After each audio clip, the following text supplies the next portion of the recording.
Hey guys, it's SRC Reptiles, and today I'm going to be showing you guys how to make custom ventilation on your containers.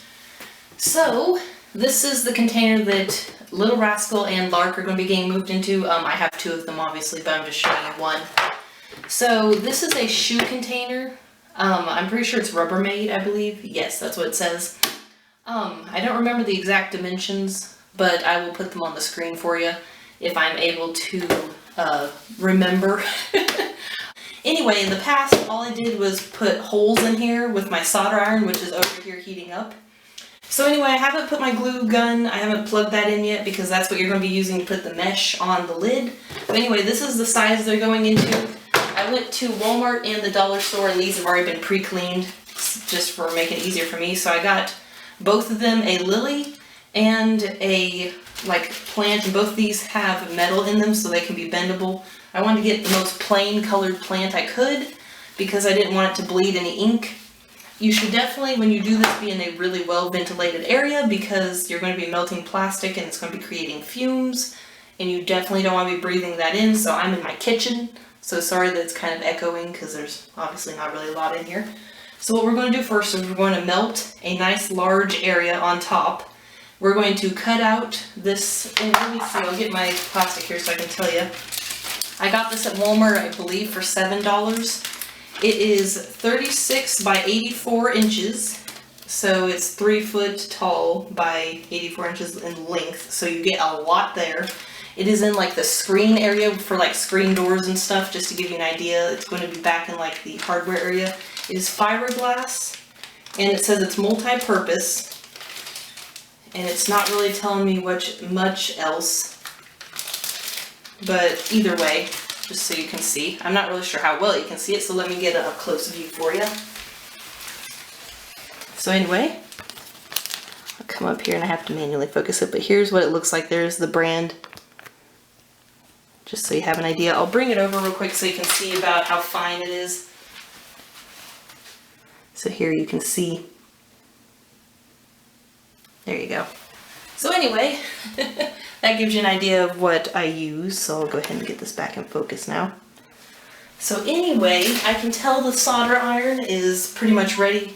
I got this off of Amazon, but you can easily probably get one of these at Walmart because I happened to notice that they were selling wood burning kits and solder irons there, so I thought that was cool. Mine is currently set to $275. Anyways, let's go ahead and get going with the cutting. So normally I'll start at the very top. Now this is a thicker plastic, so I may have to turn this up a little bit because the other one I melted, because I went ahead and did this as well. And let me see if I can get a little bit closer for you guys to be able to see a little bit better what's going on. So it's already starting to smoke because it's been, I'm going to go ahead and just turn it up to 300 and see if we can get through it that way. And I'll go ahead and see. I'm just going to scoot the camera over here by me. Okay.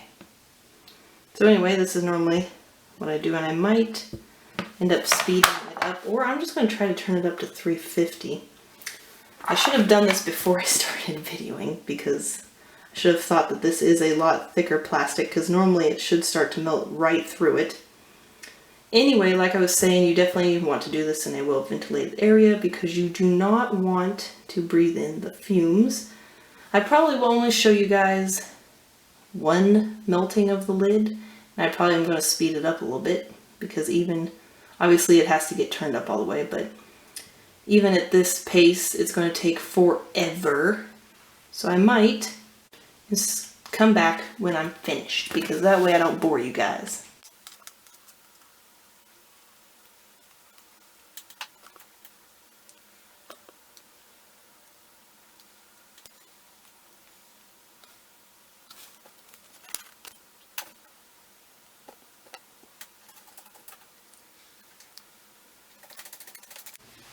Okay guys, so I got done soldering through this container here.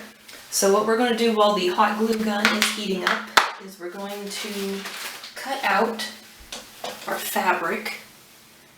And I'm probably going to start from the top here because this end piece still has some. Okay, so obviously this isn't going to look perfect. It doesn't really matter because it's just a temporary housing. So it doesn't have to look very nice when it comes to like custom making the hole in the lid, because obviously there's no way a person is expected to be able to cut a completely flat or a completely straight line. Now, if you obviously were using like a sort of saw, then yeah, it'll take a few seconds. It probably took me about 7 minutes on 400. I ended up turning it up to 400 because 250 or 300 just wasn't really doing it. So we'll go ahead and cut out what we need. Nice thing with this just being made out of fiberglass is it's kind of like a fabric, so it cuts really easy. Obviously, I always cut it to be large enough that it goes over enough that the hot glue can attach it to the plastic, because of the fact, you know, there's holes and stuff. The hot glue will go through the holes onto the plastic and attach to the lid, if that makes sense. Don't got no technical terms, except this part needs trimmed a teeny bit. Okay, so get that ready. Also, I'll show you guys, I got this hot glue gun at Walmart in the past, and it was like in the craft aisle. Let me see if I can find what brand. It actually doesn't have a brand on it. It just says that it is a low temp glue gun, and it gets 120 volts, 600 or 60 hertz, and 10 watts. It says it also was made in Taiwan. I really like it because it's purple. I don't think they sell it anymore at mine. And then I got these crystal clear glue sticks. You get 100, and mine is a mini glue gun, so I get the mini size.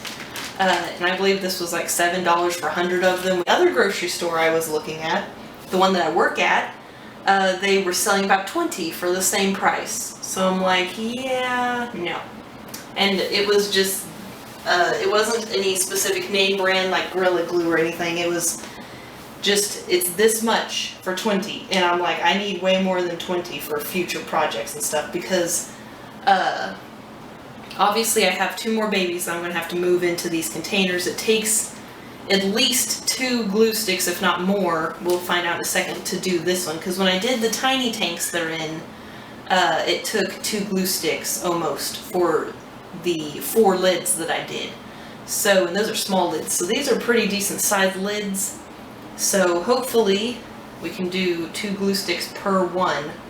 Maybe if I get lucky it won't take that much, but I also do need to fix some of the one on the other. There we go. Okay, now we'll check on the glue gun and see if it is to the proper temperature of melting glue yet.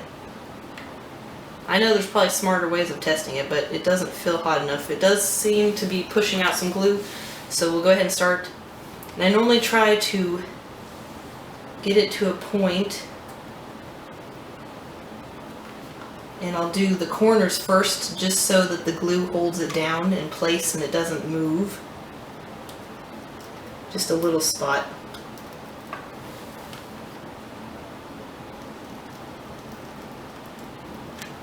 Okay. Once you have the corners glued down, which I'm going to go ahead and get one ready because it's already almost eaten through that one that I have in there, I kind of go along the rim. And what you'll want to do is I cover the entire area that's on the lip with glue. I don't do just the first, I don't do just what's against the hole. I do the entire bit there, just to make sure that anything, if it were to come loose in any way, all of it is glued and not just a little bit. Go ahead and put that new one in there.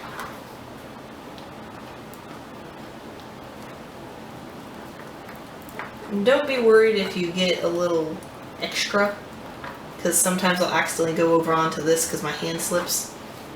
Because that is going to happen a lot.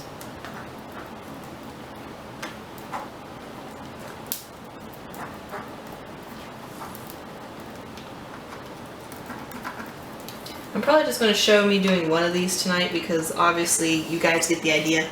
You don't need me to do both. Just so you can see how I do it. Obviously there's probably a lot easier ways to do this, but if you're on a budget like I am, and it's just for temporary, because this is the size tank that you would move your baby gecko into, whether you're a breeder or whether you just happen to have a baby gecko that is about 2 months old. This is the tank that you can put them in at 2 months, and they're good to stay in it till I think about 6 months old, because it is a pretty decent sized tank, and it does offer a lot of space because of the fact, you know, you can fit like this plant here and the lily, both can fit in there and offer some nice cover, and then of course they'll have a water dish. I'd rather have an elevated dish, but I do not have enough to give each one a water dish that's elevated. So I need to order another one, because I'm sure if you guys have been around a while, or if you've happened to hear me talking about them, Strudy's, I believe is how it's pronounced, or Strody's, something like that, that is on Etsy. He has some really nice gecko products that he 3D prints, and they're very good quality, because almost every single one of my geckos, I believe, has feeding ledges from him that I've ordered. And you can custom choose what colors you want. They don't have to just be some plain Jane black, brown, and gray. He has like several colors, and like red and orange, yellow, purple, blue, like all. He does have some nice like white and gray colors that are pretty as well, if you're wanting more plain colors. This is almost done.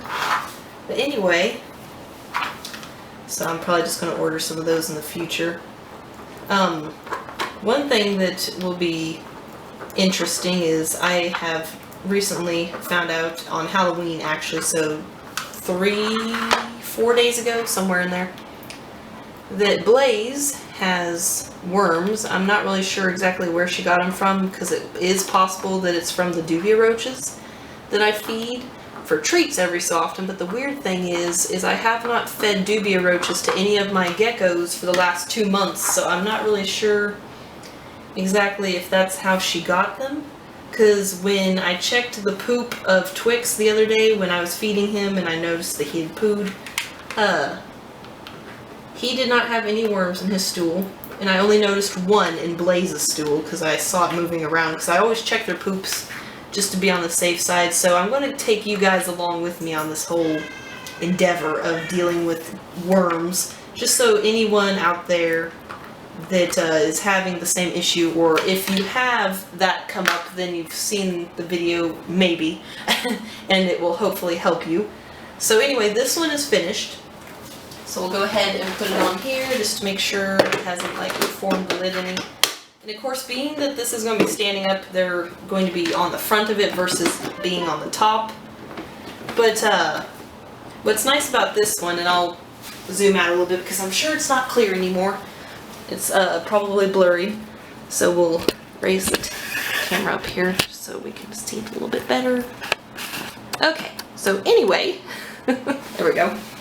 So this is a all-access Rubbermaid tote, and it's normally used for shoes.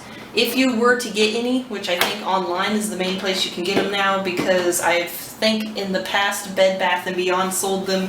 You get 4 of them there for $20, I believe. And you can normally get them cheaper other places than there, but because I needed them at one point, I went ahead and got them. They're going to have this little area here when you stick your fingers in to open this. You want to put tape over this because it's completely open, and if you don't, then the geckos can escape, because when I looked into these in the past, a lot of people that use them said make sure you put tape. So what's nice is, of course, if you were to have it like this, you have that door. Of course, with me, I want to give them height, so I'm going to have it standing up like this. Just so we get it on there, we'll go ahead and get some paper towel, because they're babies. You don't want to be using any loose soil, because they could potentially eat it.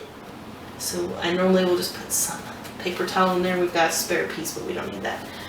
Okay, make sure that this is still in focus for you guys. Let me just kind of move the angle a little bit. Okay, there we go. So you can see a little bit better. So we'll go ahead and put some plants in here. I know I keep interrupting myself. The process of this. Okay, unplugging the glue gun. So, we're going to go ahead and stick this plant in here. I am going to kind of bend. It's nice because I got this at Walmart, and I believe it was $4. You know, this might actually fill the tank up too much for me to put those lilies, but we'll see. This is a very full plant. Like for $4, $4 or $5 at Walmart, this plant would probably cost you like $10 or $11 if you were to get it from a frickin' pet store, just because for some reason, you know, plants made for geckos cost way more than if you can just go to Walmart and buy them. And I mean, you could probably get them at craft stores as well, because look how full that is. I don't even know if I'm going to put the lilies in there. This is going to really fill up the tank. If I do, I really don't know if I want to put the lilies in there. I'm probably going to have to get a couple small suction cups to attach the leaves to the side, like here and here, just so to keep it from moving around. But it's already really full. Like, I don't know if I'm going to use the lilies. I might keep the lilies to use for the other tanks. Because even them, if you even just use lilies, look how big these are. Like, I got these at the Dollar Tree, and you get 4 of them on one stem. And of course they've got metal in there so you can bend them as well, like that and stuff. I could, in the future, if I wanted to, put it down here on the floor and just kind of wrap it around like this. But there's already so much cover offered from this one plant, I could have just got this and not even messed with the lilies. But being that I do have a few other geckos that, you know, with Serenity and with Peep, going to be rehomed or rehoused next month, I probably could just use the lilies for them. But yeah, that's crazy how full, once you spread the leaves out, how full that is, because look at that. I'm going to have to actually probably push some of the metal or wire around. There we go. But yeah, that is actually a really good deal. So anyway, I hope you guys found this video useful. That is how I custom put together a tank for a 2-month to 6-month-old baby gecko. And you can see here, there's still plenty of room, and we'll go ahead, since I'm thinking about it, and we'll go ahead and just put the water dish in there. With the babies, they normally don't necessarily need feeding ledges because it's just for water. And they do like to hide under the paper towel, but with these plants, they're going to be completely spoiled. And like I said, I'm not going to bother showing you guys when I do the second one, just because no need to mess with it. But anyway, guys, I hope you enjoyed this little video. Let me make sure this is still within focus for you guys. Yeah, okay. That's good. Anyway, guys, I hope that you found this useful. Like I said, this is the Rubbermaid All-Access Shoe Tote. You can get them at Bed Bath & Beyond, or in the past you could, and you probably can easily Google it and find it on Amazon or on a clothing website even, just because of the fact that it's for shoes, technically. So anyway, guys, thank you for watching. Like and subscribe if you'd like to support the channel.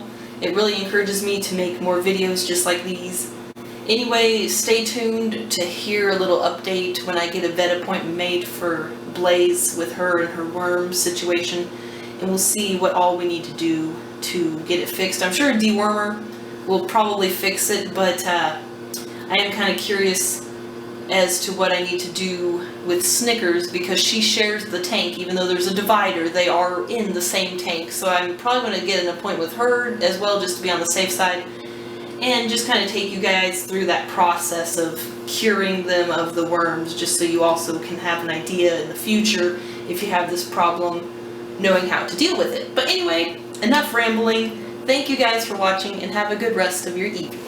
Okay guys, so just in case any of you were wondering, yes, this is at the very end of the video. Not many of you are probably going to see this unless you stuck around, which I'll put a thing in the first of the video so everyone knows that this is going to be here. But just to give you an idea of the size of the tank, and you can see here's the job I did with that one. So this here is the little tiny one that they're in to begin with, up to 2 months.